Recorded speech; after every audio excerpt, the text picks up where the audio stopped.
आज हम बात करने वाले हैं एक ऐसी कहानी की जो सिर्फ एक फिल्म नहीं बल्कि एक पूरा इतिहास है। मैं बात कर रहा हूं फरहान अख्तर की आने वाली फिल्म 120 बहादुर की। इस फिल्म का टीजर देखकर ही रोंगटे खड़े हो जाते हैं, है ना? जमी हुई खाइयां, अत्यधिक ऊंचाई और एक ऐसी लड़ाई जहां 120 जवानों ने हजारों दुश्मनों को रोके रखा। लेकिन क्या आप जानते हैं इसके पीछे की असली कहानी क्या है? तो चलिए आज हम जानते हैं उस महान योद्धा के बारे में जिनके ऊपर यह फिल्म बनी है। मेजर शैतान सिंह भाटी, परमवीर चक्र। मेजर शैतान सिंह का जन्म 1 दिसंबर 1924 को राजस्थान के जोधपुर जिले के बानासर गांव में हुआ था। उनके पिता लेफ्टिनेंट कर्नल हेम सिंह खुद प्रथम विश्व युद्ध के अनुभवी थे और उन्हें ब्रिटिश सरकार से ऑर्डर ऑफ ब्रिटिश एम्पायर ओबी मिला था। तो आप समझ सकते हैं देशभक्ति उनके खून में थी और 1949 में उन्होंने जोधपुर स्टेट फोर्सेज में शामिल हुए। बाद में जब जोधपुर भारत में विलय हुआ तो वह भारतीय सेना की 13 कुमाऊं रेजिमेंट का हिस्सा बन गए।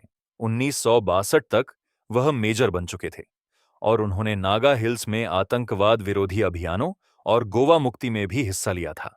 अब आते हैं उस दिन पर जिसने मेजर शैतान सिंह को अमर कर दिया।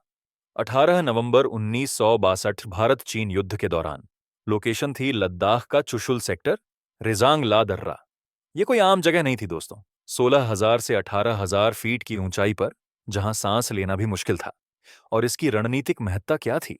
यह दर्रा चुशुल हवाई पट्टी की रक्षा करता था जो लद्दाख को बचाने के लिए बहुत जरूरी था।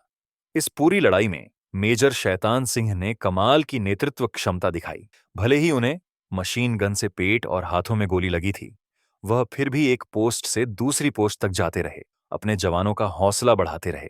उनकी हिम्मत ने ही उनके जवानों को इतनी ताकत दी कि वह इतने बड़े दुश्मन के सामने डटकर खड़े रहे।